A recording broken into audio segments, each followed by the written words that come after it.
ಇನ್ನು ಮಾಜಿ ಸಿಎಂ ಸಿದ್ದರಾಮಯ್ಯ ಅವರಿಗೆ ಪೂಜಾರಿ ಪೂಜೆಯನ್ನ ಮಾಡಿದ್ದಾರೆ. ಸಿದ್ದರಾಮಯ್ಯ ಪಕ್ಷಕ್ಕೆ ಬಂದಿದ್ದೇ ಕಾಂಗ್ರೆಸ್ ಅನ್ನ ಮುಗಿಸೋದಿಕ್ಕೆ ಅಂತ ಹೇಳಿದ್ದಾರೆ.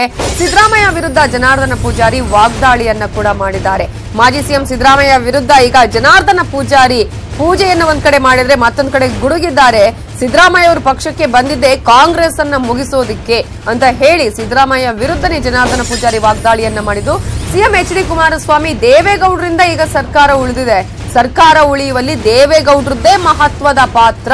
ಕಾಂಗ್ರೆಸ್ ಮುಖಂಡ ಜನಾರ್ದನ ಪೂಜಾರಿ ಈ ಮೂಲಕ ಒಂದು ಹೇಳಿಕೆಯನ್ನ ಕೂಡ ಕೊಟ್ಟಿದ್ದು. ಇದರಲ್ಲಿ ಸರ್ಕಾರ ಉಳಿಯುವಲ್ಲಿ ಸಿದ್ದರಾಮಯ್ಯ ಅವರದ್ದು ಪಾತ್ರ ಏನೂ ಇಲ್ಲ.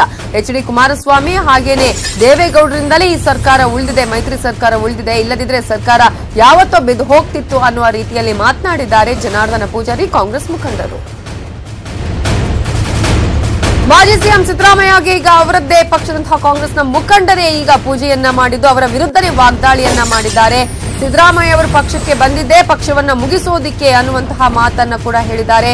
ಸಿದ್ದರಾಮಯ್ಯ ವಿರುದ್ಧ ಜನಾರ್ದನ ಪೂಜಾರಿ ವಾಗ್ದಾಳಿಯನ್ನ ಮಾಡಿದ್ದು. ಸಿಎಂ ಕುಮಾರಸ್ವಾಮಿ ಹಾಗೆಯೇ ದೇವೇಗೌಡರಿಂದ ಸರ್ಕಾರ ಉಳಿದಿದೆ. ಸರ್ಕಾರ ಉಳಿಯುವಲ್ಲಿ ಇಲ್ಲಿಯವರೆಗೂ ಕೂಡ ಸರ್ಕಾರ ಉಳಿಯುವಲ್ಲಿ ದೇವೇಗೌಡರು ಮಹತ್ವದ ಪಾತ್ರವನ್ನ ವಹಿಸಿದ್ದಾರೆ. ಆ ಕಾರಣಕ್ಕಾಗಿ ಇಲ್ಲಿಯವರೆಗೂ ಕೂಡ ಮೈತ್ರಿ ಸರ್ಕಾರ ಇನ್ನೂ ಕೂಡ ಸಾಕ್ತಾನೆ ಇದೆ. ಇಲ್ಲದಿದ್ರೆ ಯಾವತ್ತೂ ಕೂಡ ಸರ್ಕಾರ ಉಳಿತಾ ಇರಲಿಲ್ಲ ಅನ್ನುವಂತಹ ಮಾತನ್ನ ಹೇಳಿದ್ದಾರೆ.